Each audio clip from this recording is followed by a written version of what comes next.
Hello అందరికీ, నేను మీ Anuradha. Welcome back to Anu KR vlogs. ఈరోజు మన ఛానల్లో రెసిపీ వచ్చేసి బ్రేక్ఫాస్ట్ రెసిపీని చూపించబోతున్నాను. అప్పటికప్పుడే మన ఇంట్లో ఉన్న వాటితోనే ప్రిపేర్ చేసుకోవచ్చు, చాలా రుచిగా ఉంటాయి. ఇంకా నా ఛానల్ని ఎవరైనా సబ్స్క్రైబ్ చేసుకొని వాళ్ళుంటే సబ్స్క్రైబ్ చేసుకోండి. వీడియోని ఎక్కడ స్కిప్ చేయకుండా పూర్తి వీడియోని చూడండి, కంప్లీట్గా అర్థమవుతుంది మీకు. ఇంకా ప్రాసెస్లోకి వెళ్ళిపోదాం. ముందుగా ఒక గిన్నెని తీసేసుకొని ఇందులోకి 1 కప్పు వరకు బియ్యం పిండి, 2 స్పూన్ల వరకు రవ్వ, ఉప్మా రవ్వని యాడ్ చేసుకోవాలి. ఇప్పుడు ఇందులోకి పల్లీల పొడిని కొంచెం బరకగా పట్టుకొని వేసుకోవాలి. పల్లీలని వేయించుకొని మిక్సీ జార్లో వేసి కొంచెం బరకగా పట్టుకుంటే సరిపోతుంది. ఇప్పుడు నేను పెసరపప్పుని ఒక 10 మినిట్స్ ముందు నానబెట్టాను. ఒక 2 టేబుల్ స్పూన్ల వరకు పెసరపప్పుని కూడా వేసుకోవాలి. ఉల్లిపాయల్ని పెద్దగా ఈ విధంగా పొడుగ్గా ముక్కల్లాగా కట్ చేసుకొని వేసుకోవాలి. చాలా సన్నగా కట్ చేసుకొని వేసుకుంటే చాలా బాగా కనిపిస్తాయి. 1/2 టేబుల్ స్పూన్ వరకు పసుపు, 1 స్పూన్ వరకు కారాన్ని యాడ్ చేసుకుంటున్నాను. మీరు కారానికి బదులుగా పచ్చిమిర్చిని కూడా తీసుకోవచ్చు.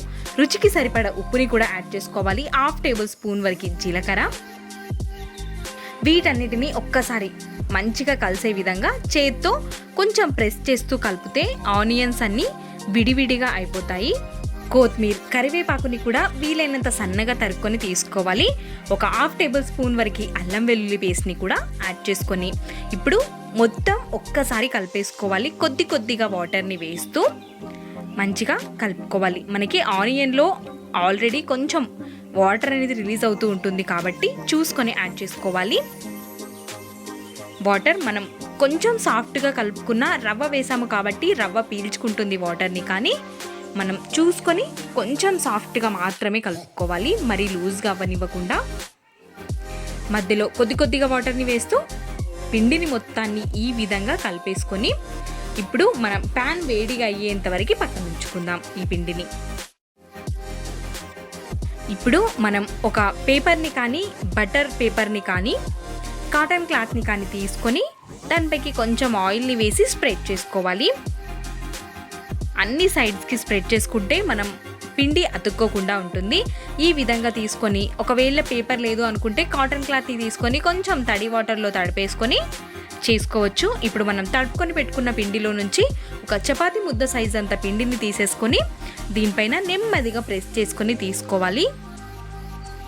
మరి గట్టిగా కాకుండా నెమ్మదిగా ప్రెస్ చేసుకొని తీసుకుంటే విరిగిపోకుండా ఉంటుంది. ఒక చేత్తో చేస్తూ ఇంకొక చేత్తో అడ్జస్ట్ చేసుకోవాలి.